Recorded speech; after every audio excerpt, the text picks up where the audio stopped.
So turning to case study for chapter 4. See, first case study question. What is given? Rose Limited company proposes to issue debenture to the public to raise funds. So Rose Limited ये जो company है उसे fund raise करना है, तो वो क्या issue करना चाहती है? डिबेंचर्स इशू करना चाहती है. After discussions, the board of directors have decided to issue secured debentures, redeemable debentures, non-convertible debentures with a tenure of 10 years. Please advise the board on the following matters. तो यहाँ पे आपको question पूछे गए हैं. फर्स्ट वन है, should the company appoint a debenture trustee? Should the company appoint a debenture trustee? तो company ने डिबेंचर ट्रस्टी अपॉइंट करने हैं क्या? कर सकती है क्या? तो यस, ऑफ कोर्स. आंसर क्या आएगा इसका? Yes, the company should appoint debenture trustee. See students, हमने चैप्टर 4 में देखा था डिबेंचर ट्रस्टीज क्या रहते हैं. Debenture trustees are institutions which protect the interest of the debenture holders. So here the company should appoint debenture trustees. Say as a company which issue prospectus or invites more than 500 persons, but its debentures has to appoint one or more debenture trustees. So company जो भी issue करती है prospectus या invite करती है from more than 500 persons to buy its debenture has to appoint one or more debenture trustees. And companies issuing secured debentures also must appoint debenture trustees. तो यहाँ पे आपको क्वेश्चन में दिया हुआ है कि कंपनी सिक्योर्ड डिबेंचर भी क्या कर रही है? इश्यू करने वाली है, तो उसे जरूरत है डिबेंचर ट्रस्टी को अपॉइंट करने की. ओके, सेकेंड क्वेश्चन दिया हुआ है, should the company create a charge on it's assets? Should the company create a charge on it's assets? तो इसका आंसर भी क्या आएगा? Yes. Yes, since the company is issuing secured debentures, it should create a charge on its asset. See, company कौन से debenture issue कर रही है? Secured debenture. So company should create a charge. जो भी कंपनी के टेंजिबल असेट है उसके ऊपर चार्ज क्रिएट कर सकती है.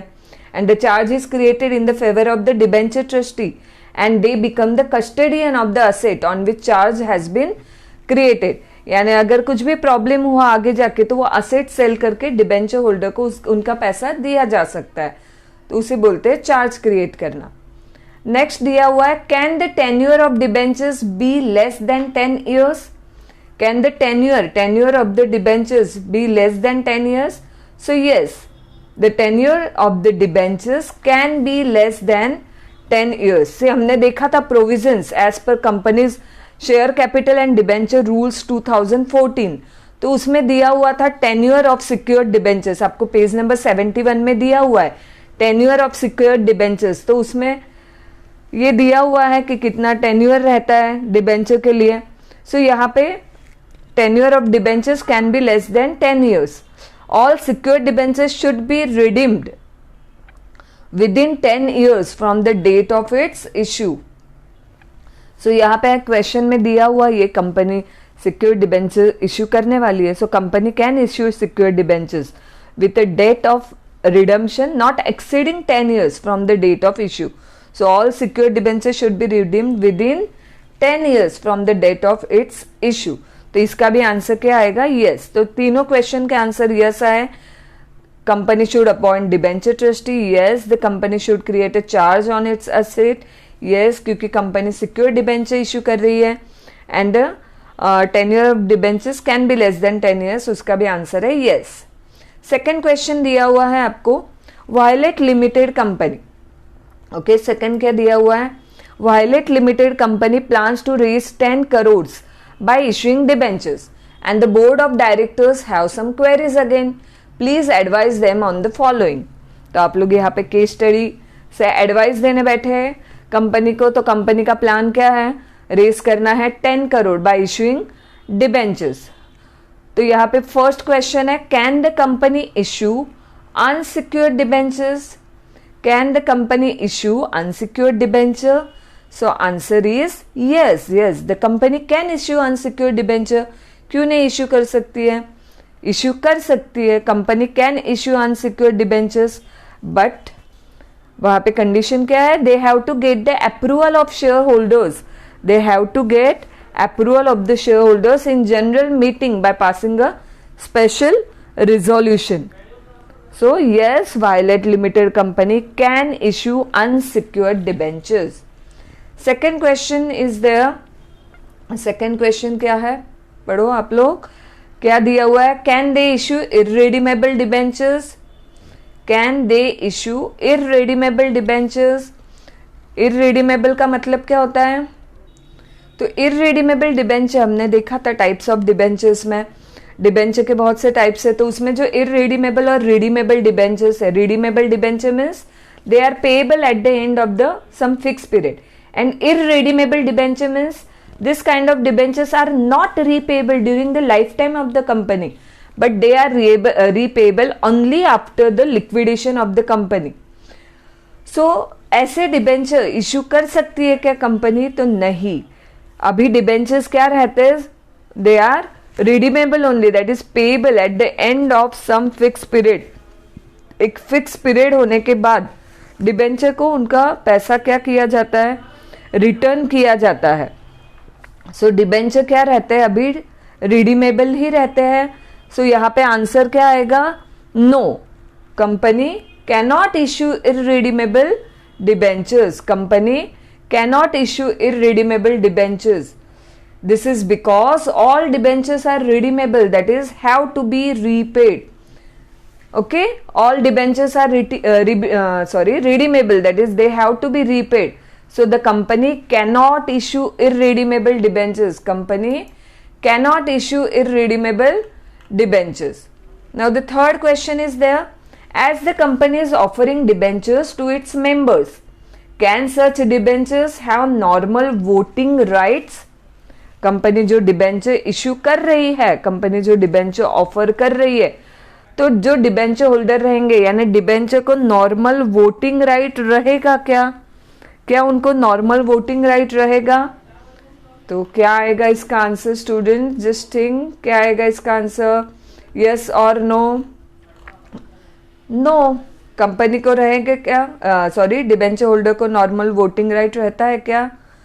नहीं रहता है, क्योंकि हमने देखा था as per the companies act 2013 company cannot issue debenture with voting rights, because debenture holders ये कौन है? कंपनी के क्रेडिटर्स है. वो इक्विटी शेयर होल्डर के जैसे ओनर है क्या?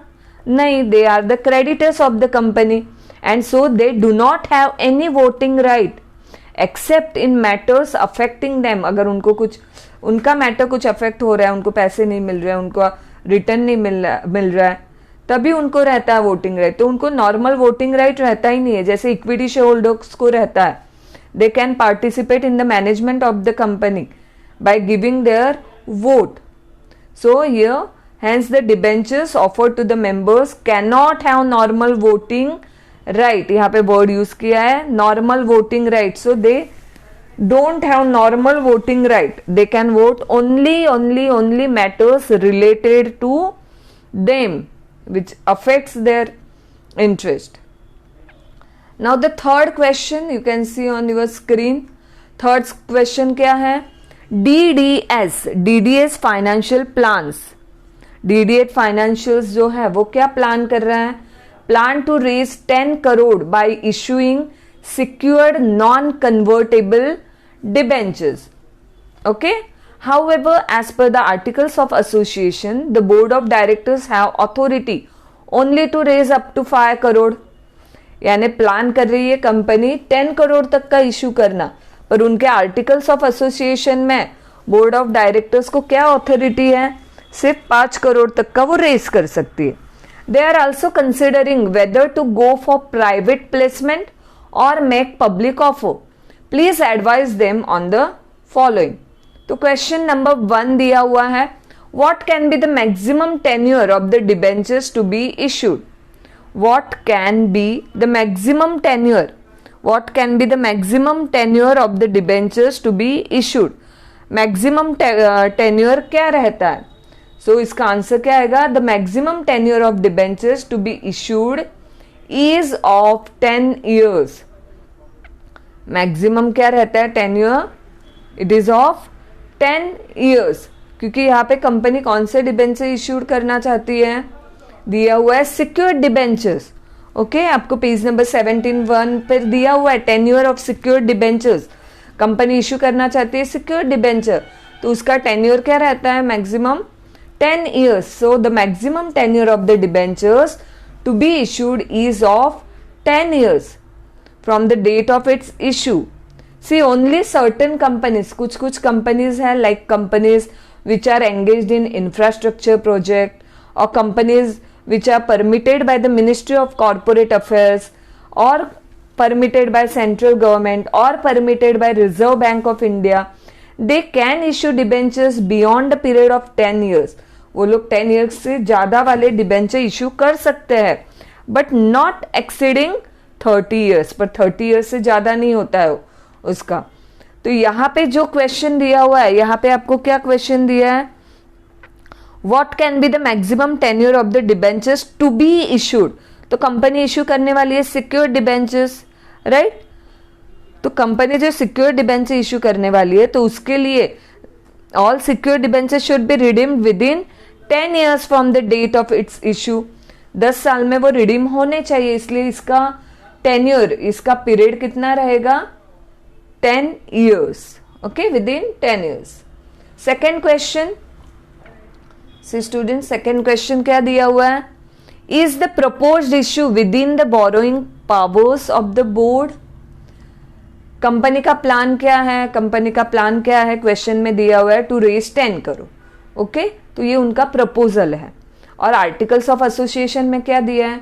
It can raise up to 5 crore only. तो आपको क्वेश्चन क्या दिया है? जो प्रपोजल है, इज द प्रपोज्ड इश्यू, अभी तक इश्यू नहीं किया, it is the proposal. So is the proposed issue is with in the borrowing power, with in the borrowing power of the board. Borrowing यानी बोरो करना है बाहर से, डिबेंचर के पास से पैसा, डिबेंचर होल्डर के पास से पैसा लेना है, रेस करना है। तो ये जो बोरोइंग पावर है वो बोर्ड के इसमें पावर में आता है क्या ये प्रपोज्ड इश्यू? तो आंसर क्या आएगा? No, proposed issue is not within the borrowing power of the board. The board can use their borrowing power up to limit permitted by articles of association only. Articles of association में जितना limit है उतना ही board बोरो कर सकती है। सो यहाँ पे answer क्या आएगा? No, as per the articles of association the board have authority to raise capital only up to ₹5 crore. ये क्वेश्चन में दिया है, आर्टिकल्स ने जो rules regulation articles of association में कैपिटल लिमिट जो यहाँ पे रूल्स के हिसाब से क्या है, उनके आर्टिकल्स के हिसाब से सिर्फ 5 करोड़ तक का ही रेज कर सकती है। So the proposed issue is not within the borrowing powers of the board. So suppose student, अगर board wants to increase this borrowing power, उनको बोरोइंग पावर बढ़ानी है, तो क्या करना होगा? They have to get approval again from shareholders by passing a special resolution in general meeting. In their general meeting they can pass a special resolution और इस तरह से उनका बोरोइंग लिमिट बढ़ा सकते हैं। पर अभी फिलहाल इस कंडीशन में वो उनका जो प्रपोज्ड इश्यू है उनके बोरोइंग पावर में है क्या? तो नहीं है। तो आंसर क्या आएगा? No. Next, third one, within what period should company issue debenture certificate? कितने पीरियड में डिबेंचर सर्टिफिकेट कंपनी क्या कर सकती है? इश्यू कर सकती है। Within what period? तो डिबेंचर सर्टिफिकेट ये क्या रहता है? जैसे शेयर सर्टिफिकेट है रहता है, उसी तरह से debenture certificate is a document issued by a company as an evidence of debts to the holder. Okay, debenture holder के पास ये एक तरह का क्या रहता है? एविडेंस रहता है कि हाँ हमने इसमें इन्वेस्ट किया हुआ है। तो इट इज अ डॉक्यूमेंट जो कंपनी इश्यू करती है as a evidence. So as per the companies act 2013, company has to issue this debenture certificate within 6 months of allotment of debentures. तो आंसर क्या आएगा? The company has to issue debenture certificate within 6 month, 6 महीने के अंदर देना है, within 6 month from the allotment of debentures. Okay students, समझ में आ गया ये case study? Thank you students, have a good day.